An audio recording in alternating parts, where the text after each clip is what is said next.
নোয়াখালীতে পুলিশি নির্যাতন এবং চিকিৎসার অভাবে আব্দুর রহমান নামে এক যুবদল নেতা মারা গেছেন বলে অভিযোগ করেছেন স্বজনরা। তাদের দাবি, আটকের পর রহমানের উপর নির্যাতন করা হয়। আর পুলিশ বলছে যুবদল নেতা আটক করেছিল যৌথ বাহিনী। তাদের কাছে হস্তান্তরের সময়ই তিনি অসুস্থ ছিলেন। মিজানুর রহমানের তথ্য ছবিতে প্রতিবেদন।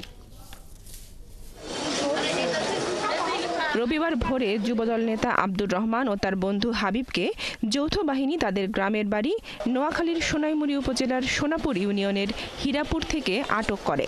সোমবার সকালে তাদেরকে সোনাইমুড়ি থানা পুলিশে হস্তান্তর করা হয়। পরে পুলিশ তাদের গ্রেপ্তার দেখিয়ে বিকেলে আদালতে পাঠায়। সেখানে অসুস্থ বোধ করায় হাসপাতালে পাঠানো হলে মারা যান আব্দুর রহমান। এদিকে তার স্বজনরা জানিয়েছে, কারো ইন্ধনে আব্দুর রহমান ও তার বন্ধু হাবিবকে আটকের পর শারীরিকভাবে নির্যাতন করা হয়েছে। তারা এর সুষ্ঠু তদন্ত ও বিচারের দাবি জানান। তারপরে দিদি পথে মারতেছে, মারার কারণে হয় ও আল্লাহ ঘুমাবো কই ডাকতেছে, আমরা এগুলো শুনতেছি। সেনাবাহিনী তো আমাকে সাইরুকিনের গিরাও দিয়েছে, তো আমরা কিছু করতে পারিনি। এইভাবে যৌথ বাহিনীর অভিযানে এরকম লোক মারে, এটা সারা বিশ্বে অমানবিক নজির।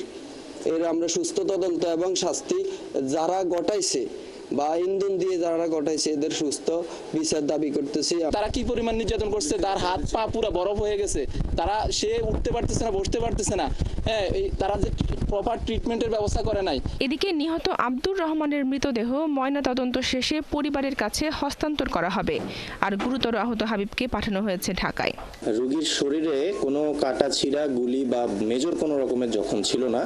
কিছু নীলাফুলা জখম ছিল, কিন্তু সেটার জন্য রোগী ওয়ার্ডে যাওয়ার পরপরই আমরা যে প্রাথমিক চিকিৎসা আছে সেটা শুরু করি। কিন্তু প্রাথমিক চিকিৎসা শুরু করার জাস্ট 5 থেকে 10 মিনিটের মধ্যেই রোগী কোলাপস করে।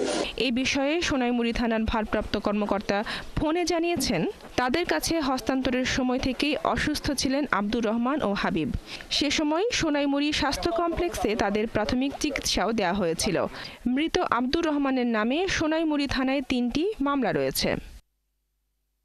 বনশ্রী হালদার, ৭১।